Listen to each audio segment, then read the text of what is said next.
بسم اللہ الرحمن الرحیم۔ ایک نوجوان نہایت بدکار تھا، لیکن جب وہ کسی گناہ کا ارتکاب کرتا تو اس کو کاپی میں نوٹ کر لیتا۔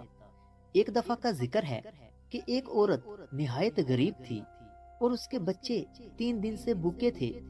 جب وہ اپنے بچوں کی پریشانی برداشت نہ کر سکی تو اس نے اپنے پڑوسی سے ایک عمدہ ریشم کا جوڑا ادھار لیا اور اسے پہن کر بدکاری کرنے نکل پڑی۔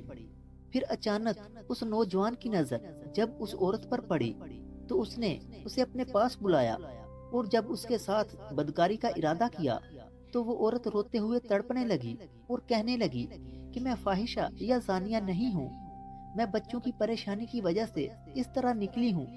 جب تم نے مجھے بلایا تو خیر کی امید ہوئی۔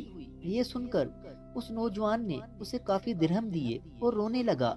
پھر اس نوجوان نے گھر آ کر اپنی والدہ کو پورا واقعہ سنا دیا۔ اس کی والدہ اس کو ہمیشہ برائی سے روکتی تھی، آج یہ سن کر بہت خوش ہوئی اور کہنے لگی، بیٹا تو نے زندگی میں یہی ایک نیکی کی ہے، اس کو بھی اپنی کاپی پہ نوٹ کر لے۔ بیٹا کہنے لگا، ماں کاپی میں اب کوئی جگہ باقی نہیں ہے جہاں میں یہ نیکی نوٹ کر سکوں۔ تو والدہ کہنے لگی، بیٹا کاپی کے حاشیے پر نوٹ کر لے۔ چنانچہ اس نے حاشیے پر نوٹ کر لیا اور نہایت غمگین ہو کر سو گیا۔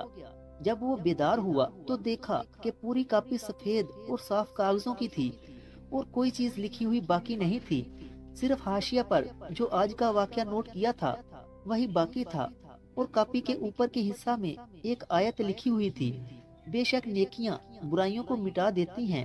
اس کے بعد اس نوجوان نے ہمیشہ کے لیے توبہ کر لی اور اسی پر قائم رہ کر مرا۔